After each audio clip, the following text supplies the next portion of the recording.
Et dans le reste de l'actualité, une cérémonie de remise de médailles du travail a eu lieu en l'honneur des ouvriers de l'ESAT Marguerite Sinclair de Lutterbach.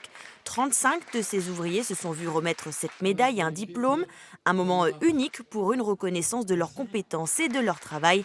Tiffany Konaté et Bernard Stemmer. Une médaille du travail en guise de reconnaissance après 23 ans de carrière pour Steve, travailleur en situation de handicap. La fin d'un chemin semé d'embûches. Une médaille de 20 ans, c'est pas tous les jours non plus, quoi. Et je suis vachement content de mon travail.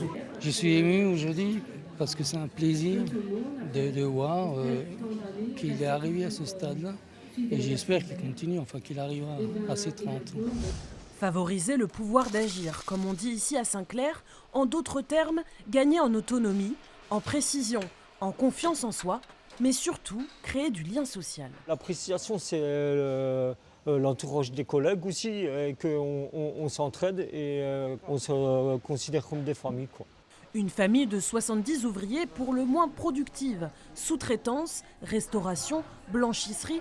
Pour Marie-Odile, rentrée à l'ESAT en 1997, c'est une insertion professionnelle qui sonne comme une revanche. C'est une reconnaissance pour les gens qui pensaient que peut-être j'arriverais à rien. J'ai fini dans un ESAT, oui c'est vrai, j'ai quand même été embauchée. Donc c'est une bonne chose.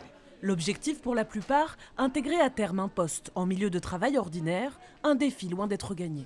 Même s'il y a beaucoup d'efforts qui sont faits en termes d'inclusion, ils ont quand même encore toujours son regard au quotidien.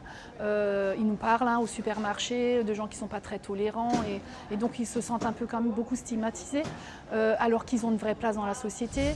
Depuis l'ouverture de l'ESAT Marguerite Sinclair en 1988, entre 350 et 400 personnes ont été accompagnées dans leur vie professionnelle.